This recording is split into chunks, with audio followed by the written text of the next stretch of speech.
Dr. King, the most unexpected thing about you, to me, is that for a long time you've been a national leader of your people. You're one of the most influential figures, I suppose, in the United States, and yet you're only 32 years old. Now, did you have any special training for this kind of leadership when you were a boy? No, I really didn't. I had no idea that I would be catapulted into a position of leadership in the civil rights struggle in the United States. I went through the discipline of early elementary school education and then high school and college and theological training, but never did I realize that I would be in a situation where I would be a leader in what is now known as the civil rights struggle of the United States. Is your father, who's also a Baptist pastor, as I know, is he a social reformer as well as a minister, or is he less interested in this side of it? Well, he's quite interested, actually. He has had an actual interest in civil rights across the years. He is a pastor of a large church in Atlanta, Georgia. Incidentally, I'm co-pastor of the church. And he has had a strong interest in civil rights. He has been president of the National Association for the Advancement of Colored People in Atlanta, and he always stood out in social reform. Do you think he saw that you would be a leader, and do you think he did in fact bring you up in some special way to face these responsibilities? Well, I think he certainly realized the need for this, and after I decided to enter the ministry, he constantly stressed the need for leadership, and I'm sure that he hoped that I would stand out in this area. Whether he realized that I would do it or not is something else, but he certainly hoped for this. What sort of home did you have as a child? Was it a strict home, for instance? Well, I guess it was a relatively strict coming up in a minister's home. I faced the discipline that you would face in a very fervent religious background. However, I don't think it was over strict to the point that I developed any personality conflicts as a result of my early childhood, but it was strict enough, and I think it was strict enough for me to develop certain disciplinary principles as I came up. Were you a quick starter at your lessons? Yes, I would say generally I was. Interestingly enough, I didn't start out with an interest to enter the ministry. At first, after finishing high school, I was interested in going into law and also medicine at one point. And all along, I received fairly good grades. But finally, I decided to enter the ministry and then went on to theological school. Well, now, when you were still a small boy, before those decisions came along, were you conscious of color discrimination in your own life? Yes, I became conscious of color discrimination at a relatively early age. I think the first time was when I was about 6 years old.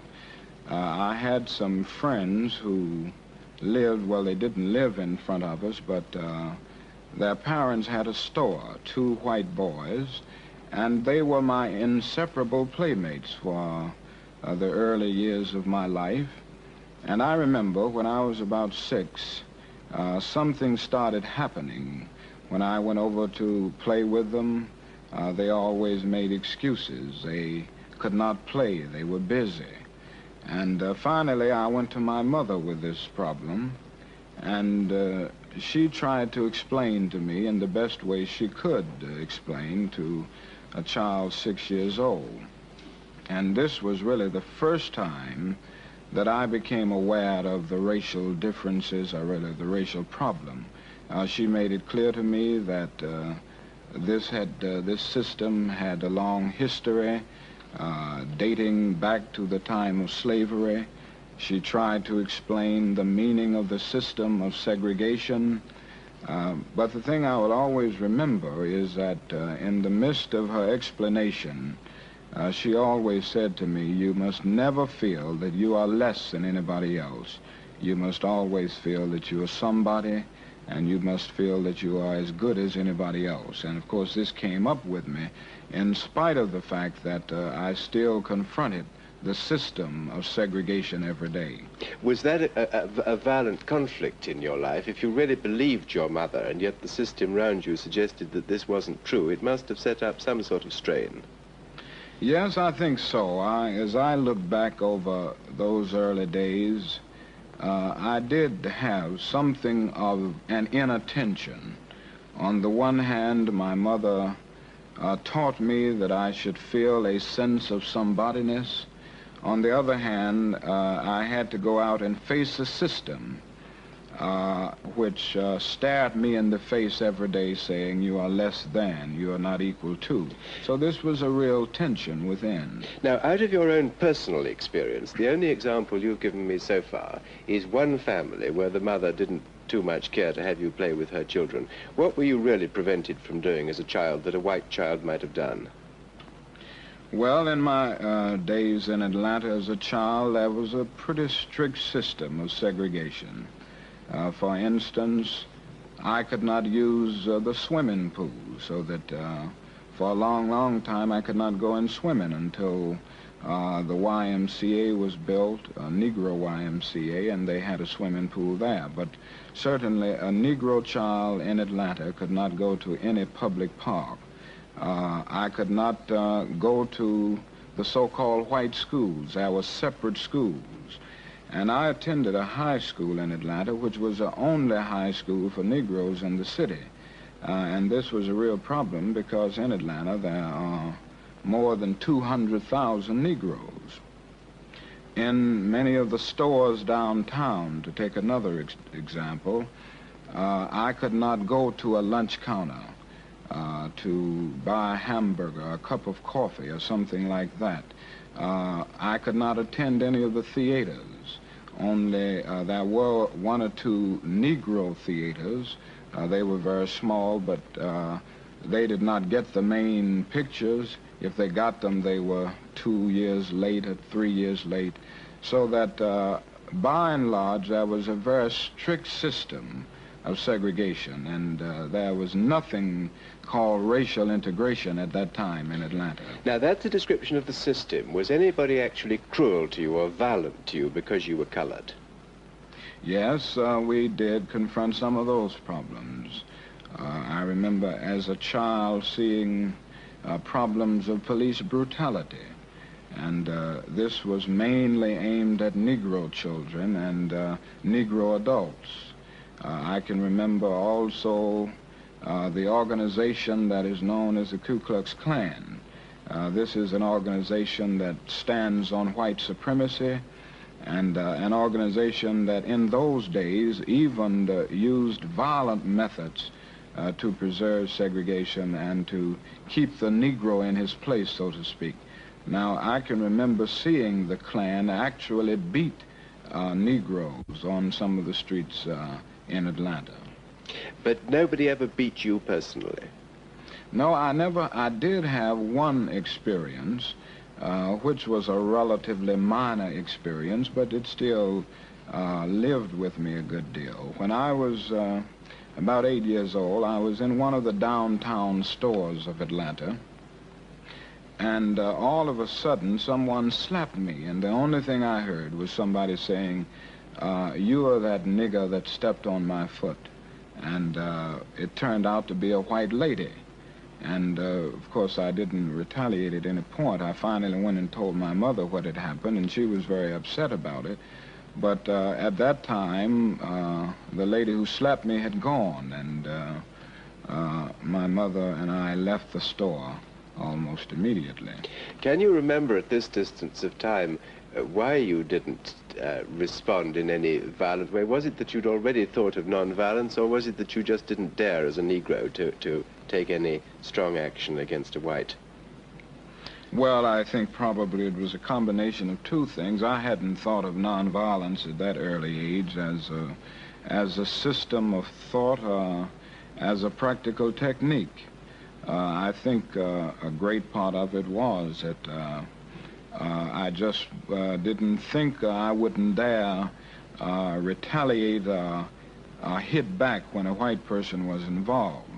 And I think some of it was a part of my native structure, so to speak, and that is that I have never been one to hit back too much.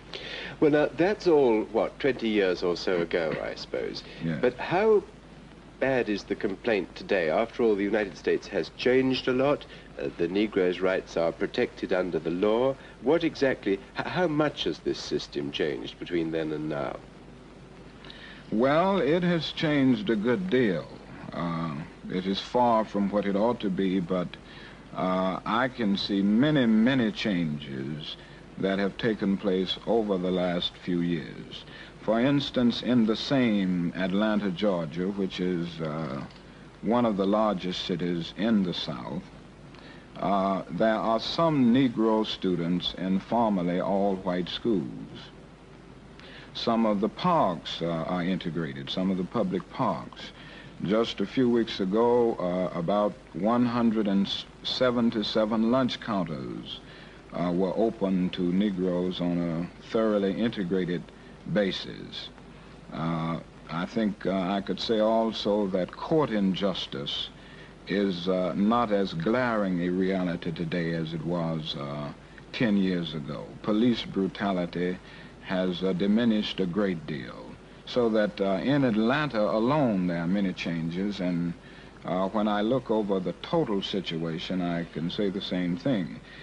For instance, when the United States Supreme Court rendered the decision declaring segregated schools unconstitutional in 1954, 17 states and the District of Columbia practiced segregation in the public schools. But today, I would say most of these states have made some move toward integration.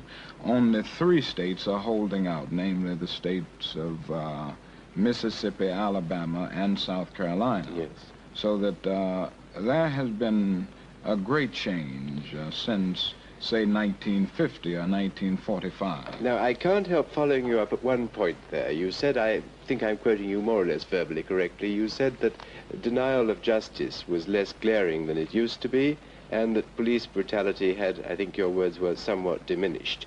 Now, it follows from that that you're not content that the Negro gets justice in the United States as things are at present, and you're not certain that the police do not victimize him.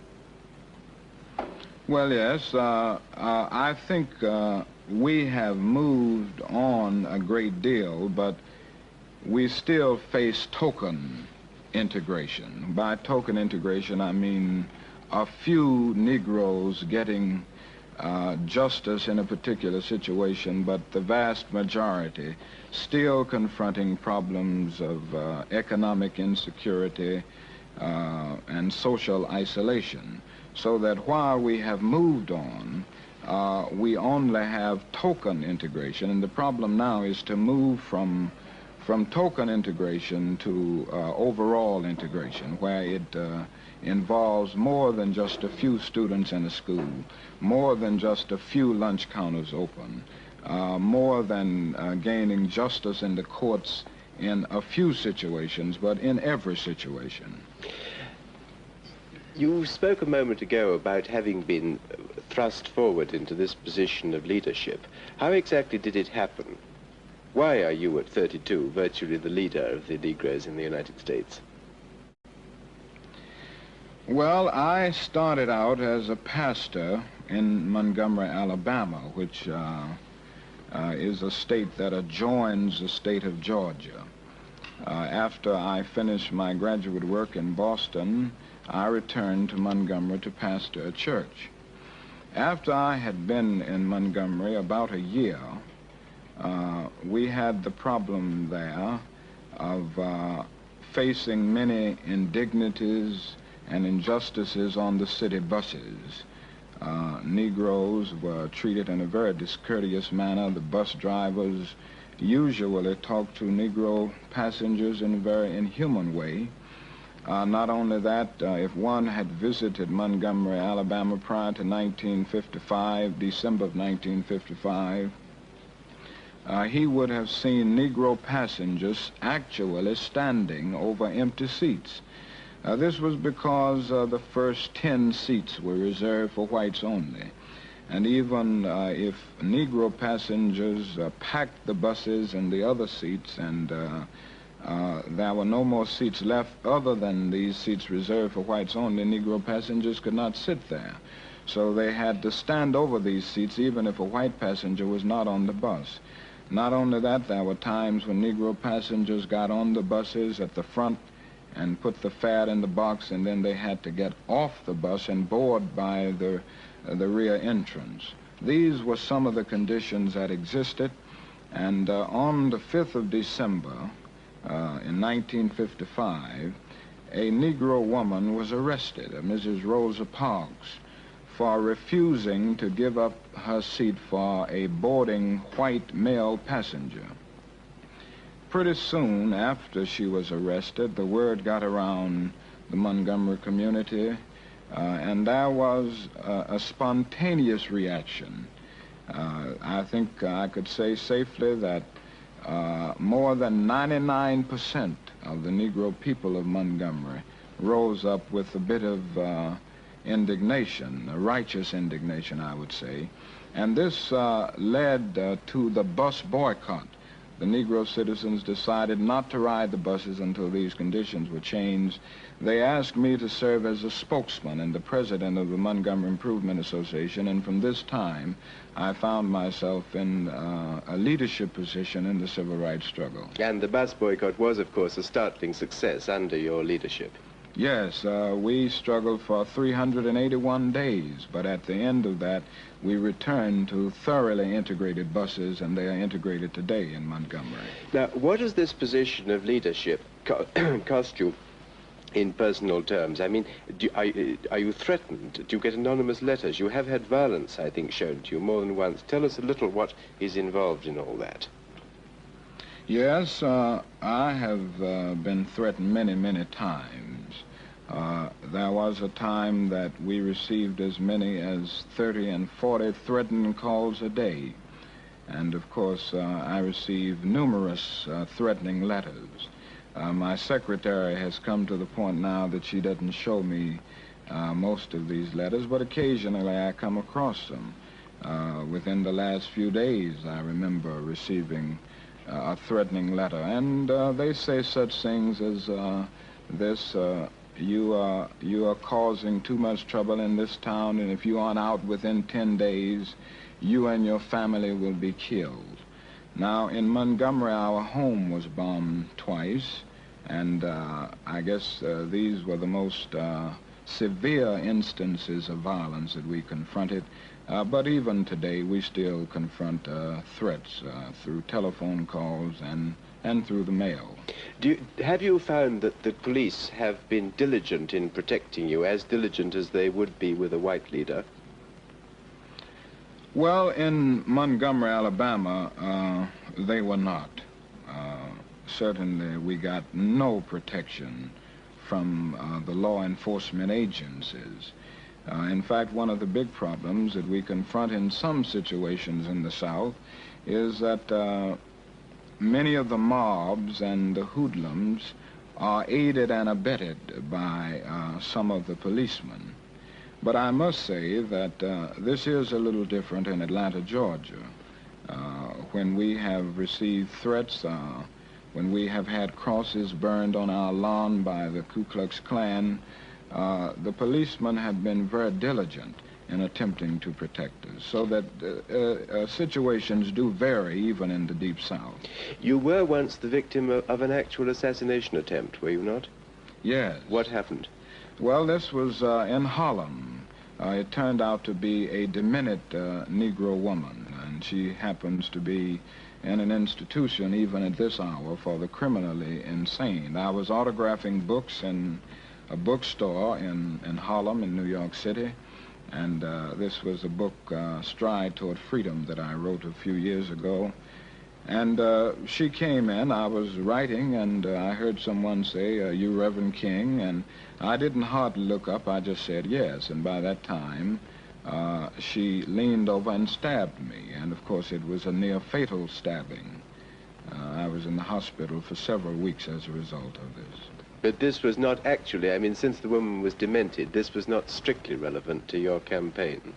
No, I don't think it could be included in events that took place as a result, totally as a result of my work in the civil rights area, and yet I don't think it can be totally divorced, because if I hadn't been involved in this, she wouldn't have even known me, so that in some way it was connected, but not totally. Have you, during this period, which must have been one of very great strain for you, have you felt frightened and even very lonely in your position of leadership? Yes, at times. I think honesty impels me to admit that there have been those times that I actually confronted fear. I don't think anyone in a situation like this can go through it without confronting moments of real fear.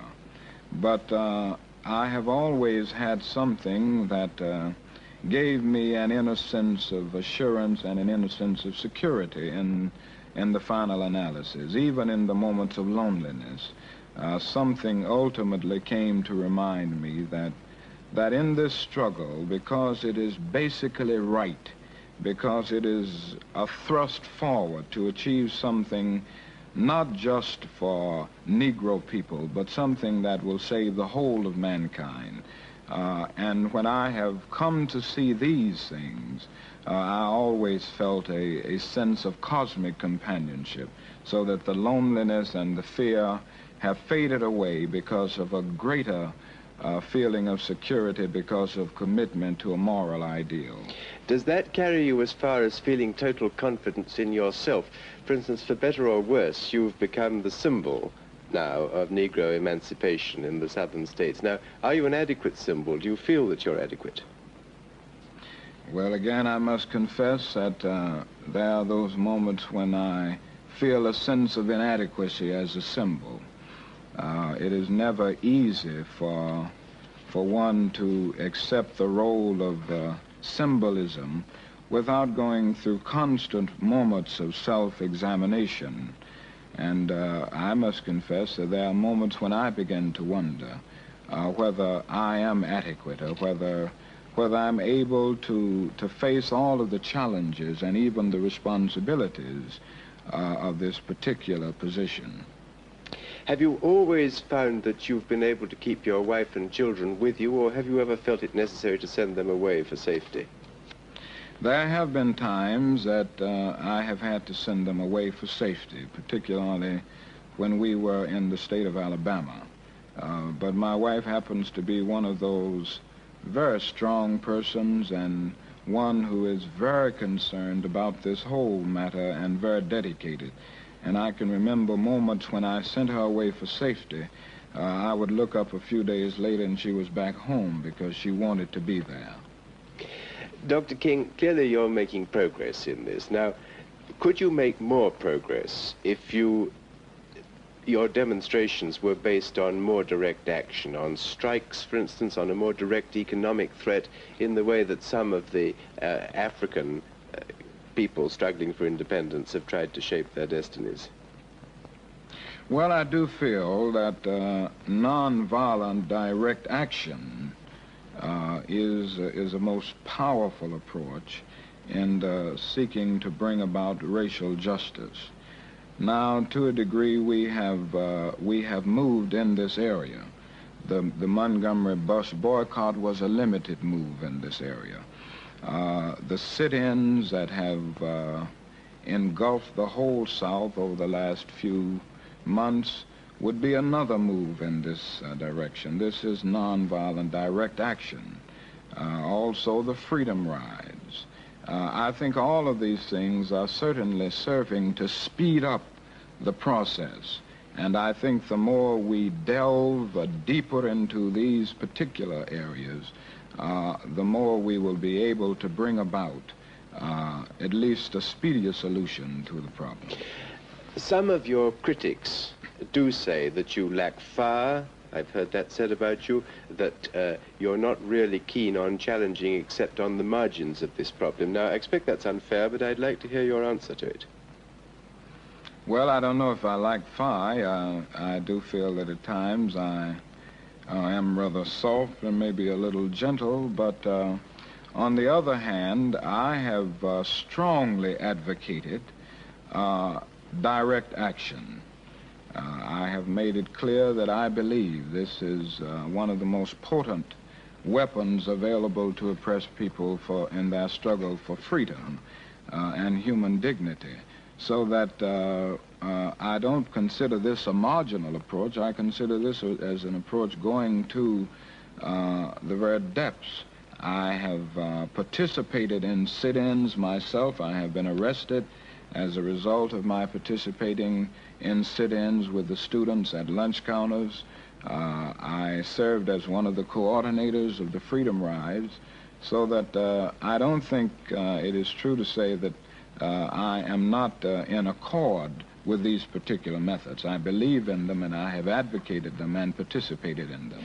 I understand exactly why you believe in nonviolence, but have you found it easy to persuade your followers that nonviolence is really the best method? I mean, there must be a great temptation to take a poke back at a white man who hits you. That is true, that it is difficult at times to convince people that this is the best way. And I guess it is difficult for all of us not to retaliate. But on the whole, I have been amazed at the tremendous response that we have gained when we have called for nonviolent action. I look back over Montgomery and think of the fact that for all of these days, 381 days, more than 99 9/10% of the Negro citizens participated in the boycott. They confronted harassing experiences, they confronted physical violence, and never did they retaliate with a single act of physical violence. And the same is true of the student sit-in movement, which included thousands of students. Not a single, well, I would say very few, retaliated with physical violence. So that even though it is difficult, I think we have been able to get this method over in a most significant way. Dr. King, apart from the business of discrimination, are you a radical in other causes? Do you follow the other great radical political causes in the world or not? Well, I'm not sure what cause you are you concerned, for instance, with let's say, the abolishing of nuclear weapons? Oh, yes. I have worked very closely with this particular approach. I have worked with an organization for sane nuclear policy in the United States, and I am a strong believer in disarmament and suspension of nuclear tests, and some methods being used to arouse the conscience of mankind on this most important issue. As I've said so often, I don't think the choice is any longer between violence and nonviolence in a day when guided ballistic missiles are carving highways of death through the stratosphere. I think now it is a choice between nonviolence and non-existence, so that I have strongly endorsed organizations that are fighting or struggling in a creative, nonviolent way to arouse the conscience of mankind on this issue. You could live and work in many parts of the world where you'd be discriminated against much less than you are in the United States. You are, I suspect, a patriotic American citizen, and you probably don't propose to live anywhere but the United States. Now, will you tell me why? Students sit down at lunch counters, and I have decided to join with them. I felt that we were in reality standing up for the best in the American dream, and certainly the best in the dream of all mankind for peace and brotherhood. So I live there with the feeling that we are moving in the right direction, and with the feeling that this problem can be solved in the United States if enough people give themselves to it, if they devote their lives to breaking down all of the barriers that separate men from men on the basis of race or color.